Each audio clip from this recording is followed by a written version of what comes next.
Hello, my dear students. Today we will read class 6th, chapter number 6th from New English Carnival. So let's start. The march to Dandi.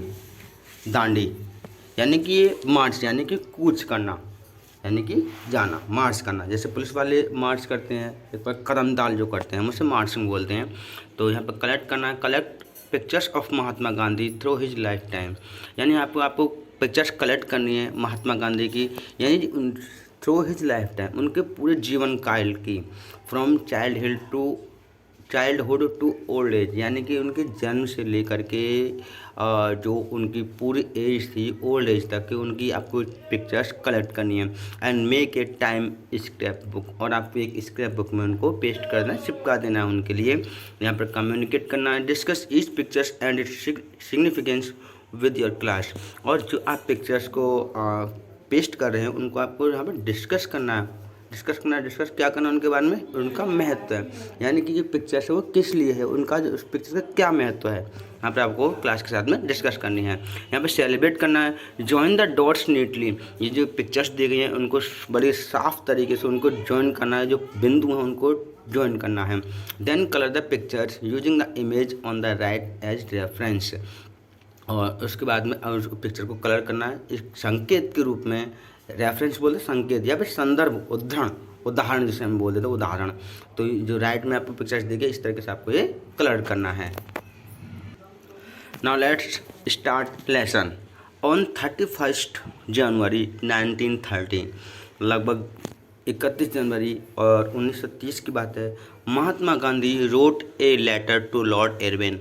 तो महात्मा गांधी ने एक letter लिखा Lord Irwin के लिए। Lord Irwin के लिए एक letter लिखा, द वाइसरॉय ऑफ इंडिया, जो कि इंडिया के वाइसरॉय थे, यानी कि राज प्रतिनिधि थे। He pointed out many unfair and unjust things. Mahatma Gandhi ने उस लेटर में पॉइंटेड यानी कि इशारे किए, बताए, आउट मैनी अनफेयर, कुछ अनुचित और कुछ अन्यायपूर्ण कुछ बातें थीं, ठीक है। The British were doing to Indians, जो कि जो ब्रिटिश जो लोग थे जो इंडियन के साथ में कर रहे थे। One of them concerned salt, उनमें से एक संबंधित है नमक। तो the British had taken control of salt factories all over India, जो ब्रिटिश थे उन्होंने पूरे इंडिया की साल्ट फैक्ट्री थी सबको अपने कब्जे में कर लिया था। Indians were no longer allowed to make their own salt.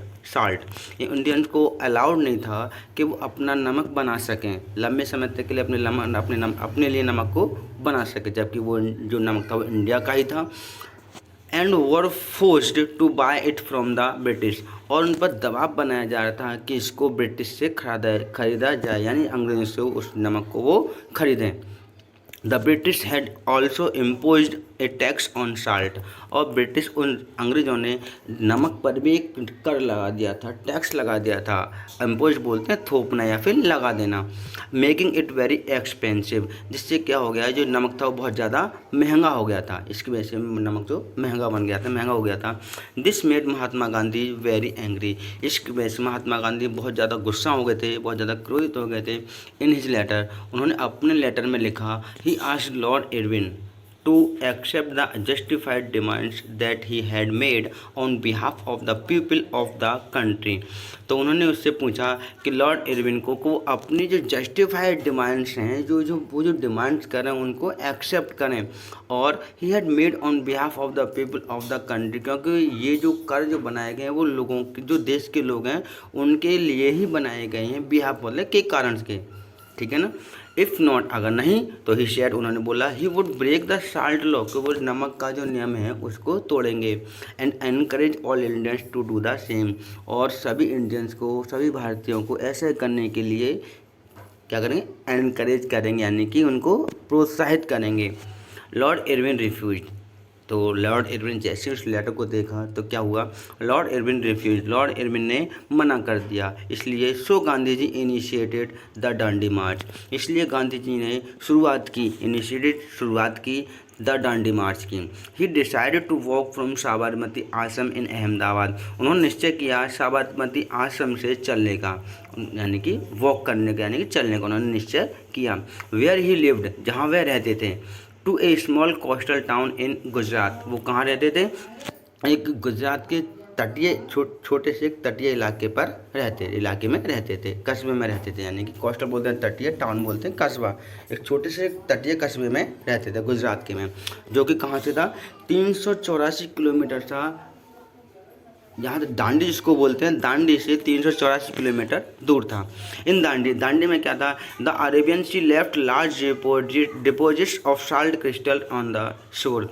तो दांडी में क्या होता था कि अरेबियन जो सागर था वो बड़ी मात्रा में साल्ट क्रिस्टल्स, यानी क्रिस्टल बोलते हैं लवण, साल्ट के जो लवण होते हैं उनको किनारे पर छोड़ दिया करते हैं, यानी वहाँ पर जमा कर देता था।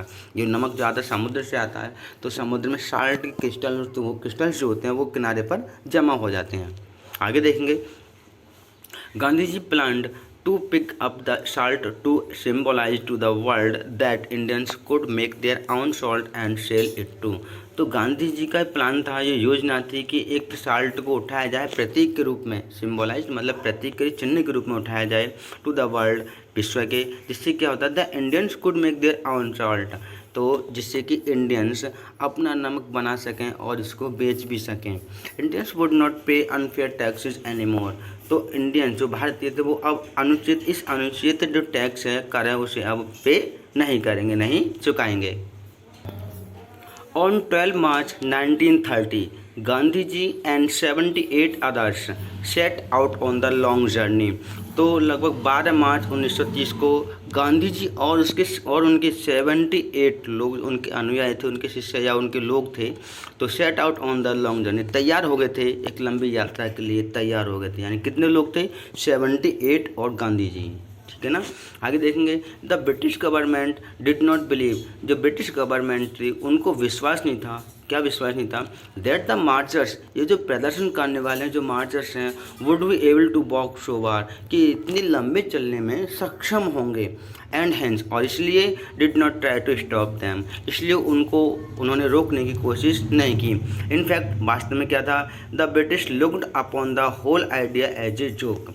तो ब्रिटिश जो लोग थे वो सोच रहे थे कि पूरा जो आइडिया है ये चलने का वो एक जोक के रूप में है, एक मजाक के रूप में है। Some Indians laughed at Gandhi ji to.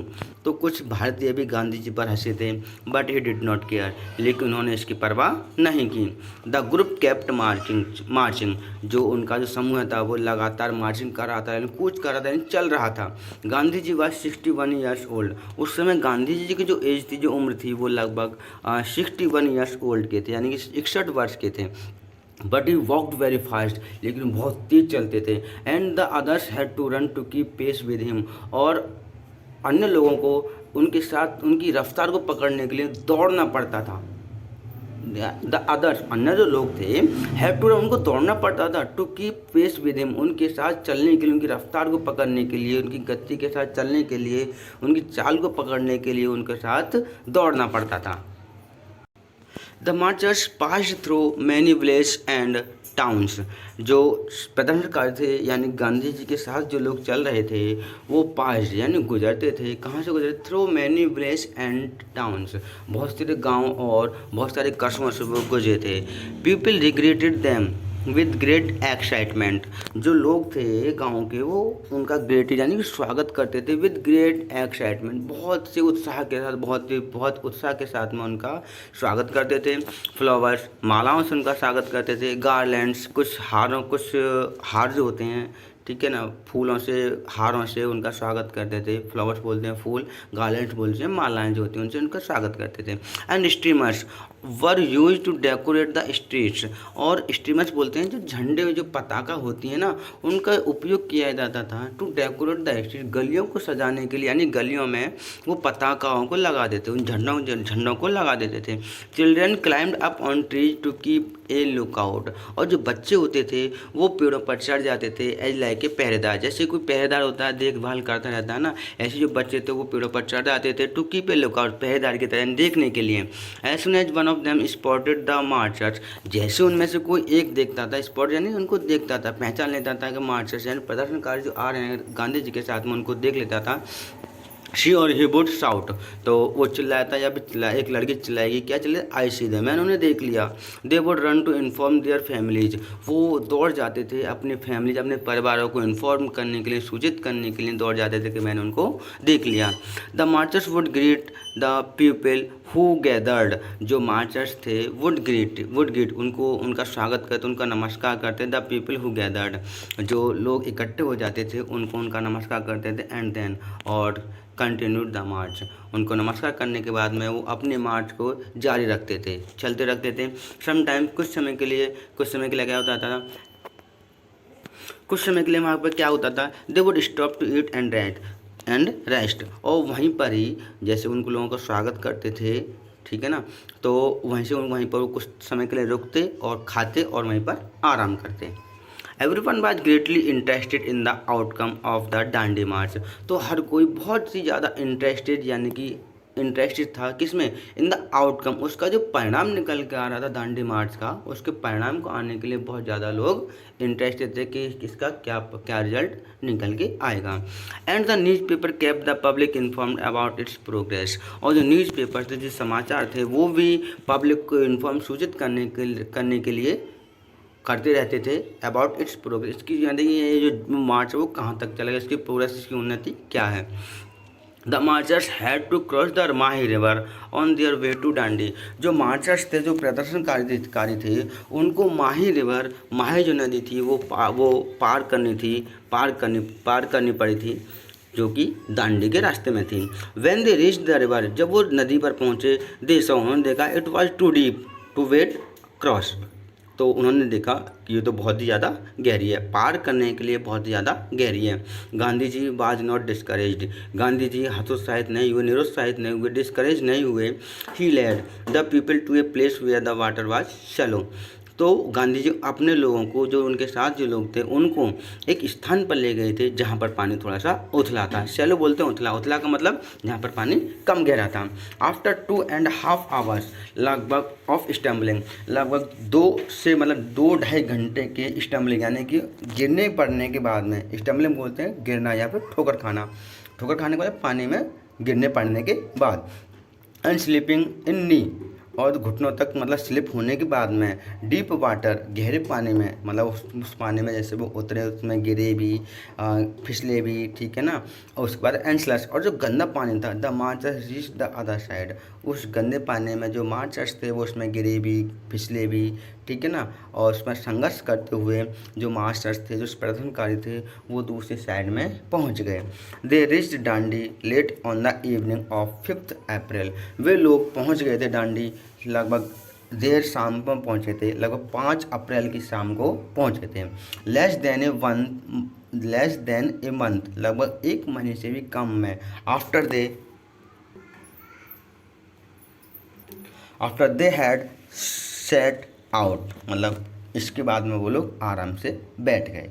The next morning, अगली सुबह, Mahatma Gandhi walked into the Arabian sea, bent down and picked up a lump of salt, Mahatma Gandhi अगली सुबह अरेबियन सागर पर ही बेंट डाउन, जो कि और एक लंप बोलते हैं, टुकड़ा, नमक का टुकड़ा उन्होंने उठाया। It was a historic moment, ये बहुत ही ऐतिहासिक पल था। इन इंडिया में स्ट्रगल फॉर इंडिपेंडेंस, यानी कि स्वतंत्रता का जो संघर्ष था, स्वतंत्रता के लिए संघर्ष था, ये इंडिया का बहुत हिस्टोरिक मोमेंट था, पल था। अब यहाँ पर जो 5 अप्रैल आया है, ये जब भी हम लिखते हैं, यानी कि जो हमारा जो मार्च था वो फिनिश हुआ था, वो 6 अप्रैल को हुआ था, यानी कि हुआ तो वैसे काउंटिंग में 5 अप्रैल को होता है, लेकिन जब हम कहीं पर लिखते हैं तो 6 अप्रैल में हुआ था।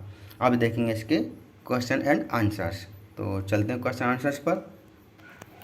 Hello my dear friends, now we look question and answer of this lesson, the march to Dandi.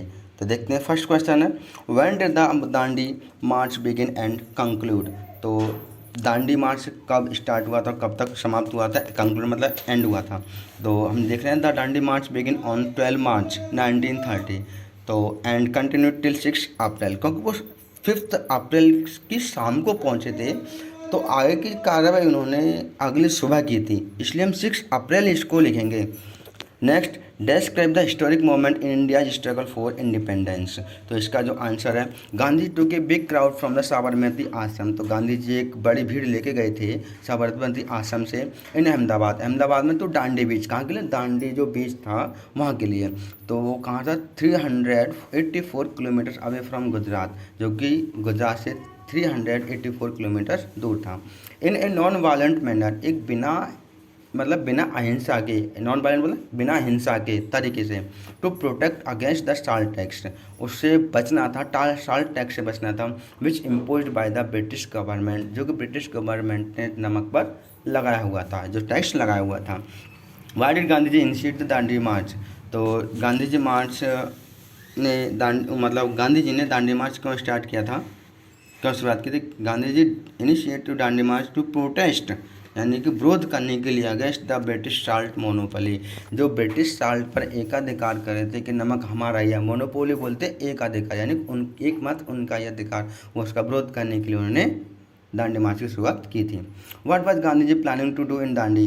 तो गांधी जी क्या प्लानिंग थी दांडी में करने की? Gandhi ji plans was to begin civil disobedience, जो उन्होंने उसका जो आदेश दिया था उसका डिसओबीडियंस करना था विद सत्याग्रह इसी को हम बोलते हैं aimed at the British salt tax, जो ब्रिटिश ने साल्ट पर टैक्स लगाया था, उसके विरोध करने के लिए उन्होंने शुरुआत की थी। How did the people react to the Dandi march? तो लोगों ने, जब दांडी मार्च चल रहा था तो उन लोगों ने कैसे रिएक्ट किया था? तो आंसर देखेंगे, when the Dandi march begin, जब दांडी मार्च स्टार्ट हुआ, सब इंडियंस लाफ्ड एट गांधी जी। तो कुछ इंडियंस, जैसा कि हमने चैप्टर में एक्सप्लेन किया है, बताया है कि कुछ इंडियंस गांधी जी पर हंसे थे, लेकिन but as the march progressed, लेकिन जैसे मार्च आगे बढ़ता गया, it received enormous participation by Indians, ये रिसीव करता गया, यानी कि इसमें और ज़्यादा बहुत लोग जुड़ते गए। एनॉर्मस बोलते हैं विशाल पार्टिसिपेशन बाय इंडियन, यानी कि विशाल भाग लिया गया इंडियंस के द्वारा। आंसर देखेंगे, answer this question with reference to the context. तो ये जो पैराग्राफ दिया गया है इसी लेसन से लिया गया है, इसका रेफरेंस देखेंगे। The lines have been taken from the lesson the march to Dandi. ये रेफरेंस तो एक जैसा जाता है सभी लेसन में, बस चैप्टर का नेम और राइटर का नेम बदलता है, इसका कोई राइटर नहीं है, यानी गांधी जी ने लिखा था, किसी और ने लिखा होगा। ये कॉन्टेक्स्ट देखेंगे, in this lines tells us, इस लाइनों में बताया गया when Gandhi ji begin to Dandi march, कि जब गांधी जी दांडी मार्च को स्टार्ट किया था साबरमती आश्रम से अहमदाबाद में, उसके बारे में ये बताया गया है।